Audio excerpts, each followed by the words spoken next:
With the Pope arriving in the U.S. today, all eyes will be on his United Nations address on Friday. The issue of extreme poverty is expected to be front and center. For U2's Bono, the issue has been a life's work. CNN caught up with the rock star in between U2's U.S. and European tours. And while he says progress on eradicating extreme poverty is happening, there's still a whole lot more work to be done. This is how most people know Bono as the electrifying rock star for the band U2.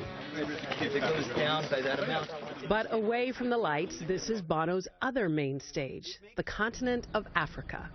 I started to work for Nelson Mandela, and he said, you know, poverty is not natural. It is man-made, and it can be overcome. Thank you so much.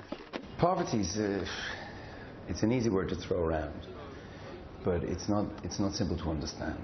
It can be, you know, a famine, or it can be conflict, but the thing that really offends us is, I suppose, when there are structures in place that keep people poor.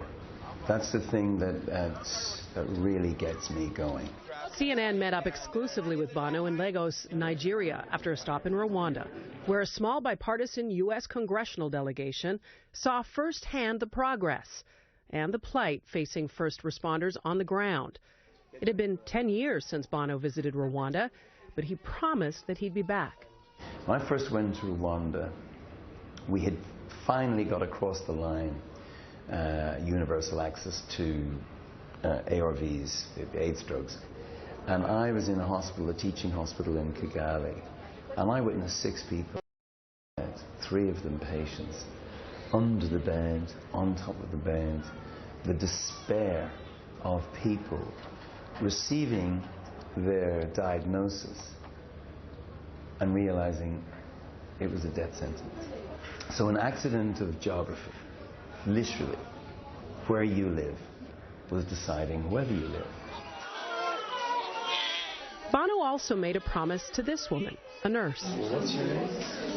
Florence. This is actually Florence Nightingale. A decade later, the two were reunited. You promised you would come back. I said, yeah. Nobody comes to Rwanda once.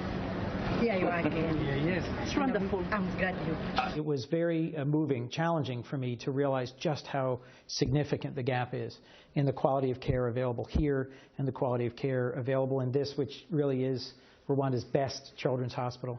Senator Coons of Delaware was on the trip, a trip that comes ahead of the Pope addressing the United Nations General Assembly, where eradicating extreme poverty by 2030 is expected to be one of the top global development goals. That is a big goal. Is it realistic? That ambitious goal of ending extreme poverty by 2030 is entirely possible if we wisely deploy the development dollars, the assistance that's provided by the United States and many other Western countries, and if we embrace and leverage the power of the private sector. You can be whatever you want to be. I'm not really motivated by charity as much as I am motivated by justice. That's where I came in. Christ only speaks of judgment once. It's about the way we would treat the poor. So I think it's the second most important theme of the scriptures, after redemption, is how we treat the poor. So I'm just doing what I'm told.